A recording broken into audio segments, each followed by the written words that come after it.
So I'm here with Johannes. How are you, man? I'm fine. I'm good. It's been a great day. So I'll kind of go straight into things. Obviously, the new album's called Adorn to Fear. But I would like to know, what do you fear? Like, what is your dawn to fear? That whole line is about the inevitabilities of life. Things are going to happen. They are going to happen. That will have be tough periods that you are going to go through. That's what they are about. I mean, I'll take this example. Like, you are, if things go the way it should do, you are going to bury your parents, for example. It's not like it's nothing we want to do, but it's going to happen. It's going to be horrible. It's going to be. For me that haven't experienced that yet. It's going to be. I mean, it's unimaginable for me. But I know it's going to happen.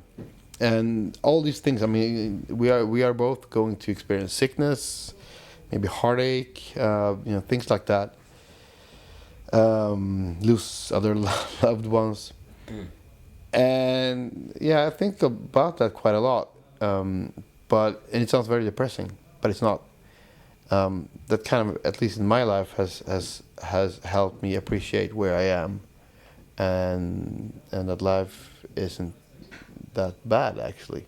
I think that one of the most devastating things in the Western society, at least, is that this idea of happiness, that you should be happy all the time, and that's kind of, it's defined in a way that's it's impossible to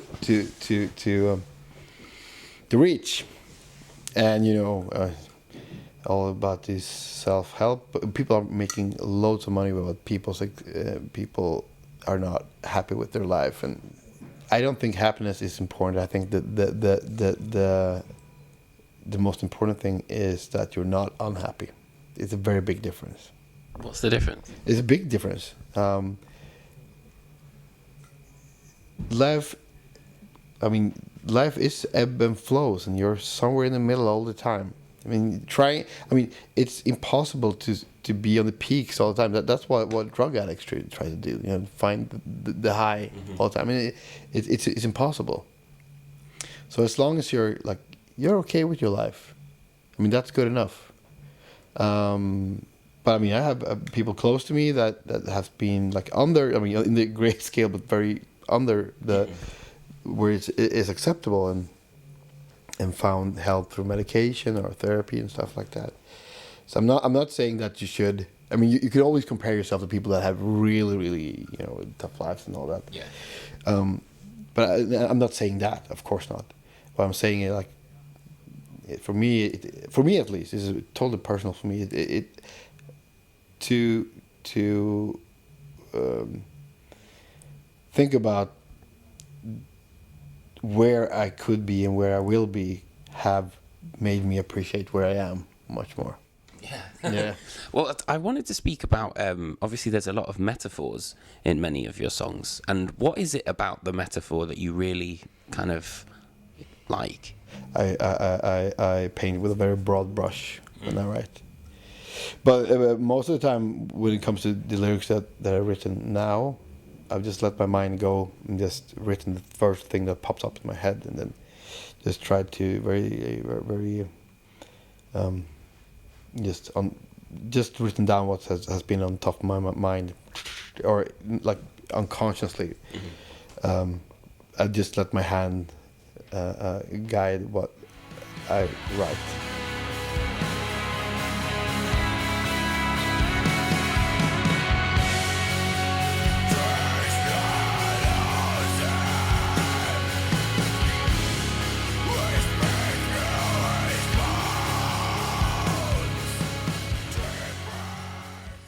Very often I think visually. Maybe that's the best answer.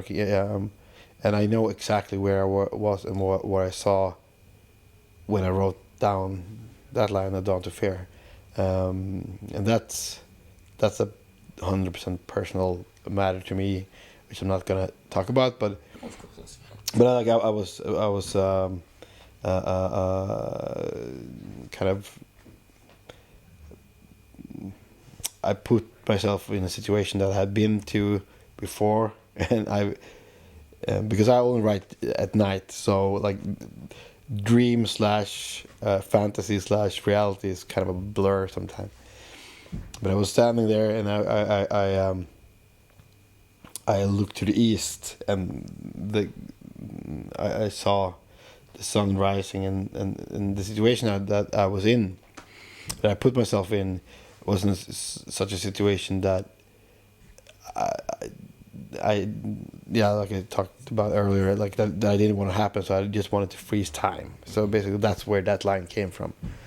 But I think that, you know, music in general has it's a weird kind of phenomenon that music has, where it can take you right back to that exact moment. Like, for example, for me, my granddad recently passed away. Sorry to hear that. And thank you. Yeah. But obviously, it was, you know, a huge loss. Yeah. But there's a particular song that instantly reminds me of that. Do you know what I mean? Yeah, So exactly. Yeah. I also have those kind of moments where, and maybe it's not apparent at the time, but then you hear something, oh yeah, and it takes you back. For example, one weird thing that happened to me is that when my first, when my daughter, at the birth of my daughter, there were some complications, so they had to operate on the mother. So all of a sudden, like 1 second, there was 10 people in the room. The second, I was holding a baby, and it was just us, and we'd been up all night, so we were just lying in the bed, and I put on a song called Alice by Tom Waits, and we fell asleep, both of us. And then in a sound check, like years later, our front of house guy played Alice in the PA, and I started crying. Like what? And like it was just like my body reacting. Like what the fuck is happening? Yeah. Yeah.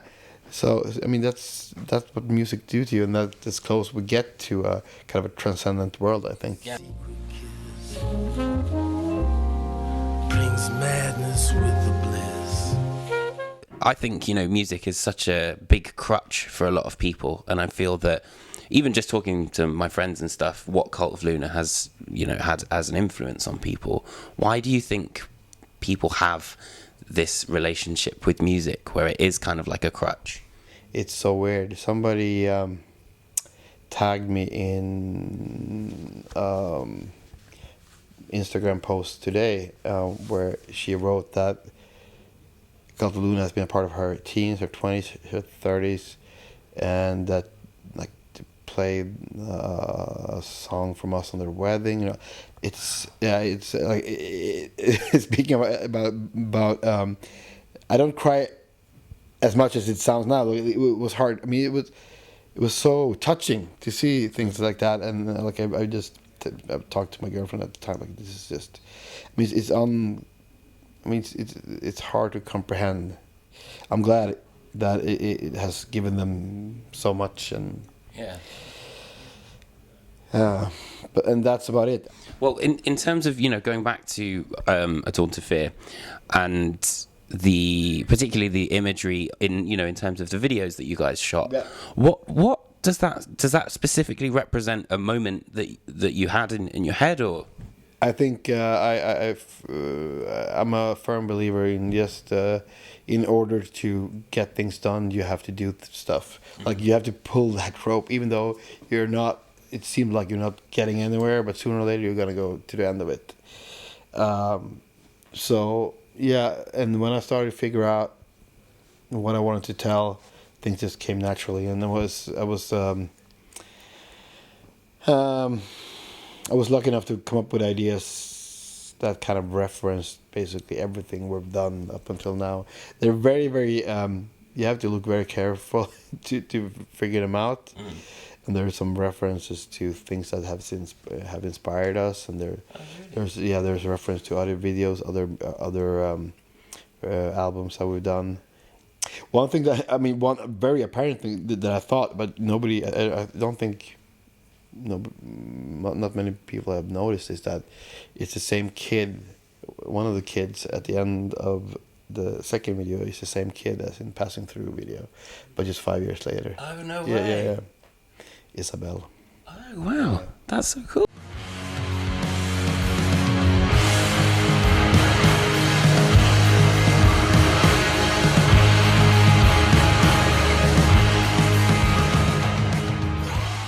I wanted to kind of touch upon the fact that Cult of Luna's artwork, at least recently, has been quite minimalistic. So why do you kind of enjoy the minimalism in things? You know, like I'm talking Vertical, Mariner. Yeah, and I would say, I mean, apart from, I mean, it all comes down to Eric, the guy who have done all our artwork from Salvation and onward. And he works in a very minimalistic, you know, he has a very minimalistic style. I mean, apart from the Eternal Kingdom covers, anything but minimalistic. But that's the picture. Apart from that, it's quite, you know, it's very simple stuff. And Mariner too, and he captured what we do in a very simple but yet complicated way. I mean, especially when it came to the artwork for this album, you could see so much in it. It's a dawn. It's like a stamp of a tree. It's like a Rorschach test. I mean, it says a lot about what you interpreted. So yeah, it was quite perfect for it. Is it kind of representing a duality of like life and death? Yeah. Oh yes. There's a lot of life and death in this album. Thank you so much for having a chat, man. Thank you. Thank you, for dude. having me.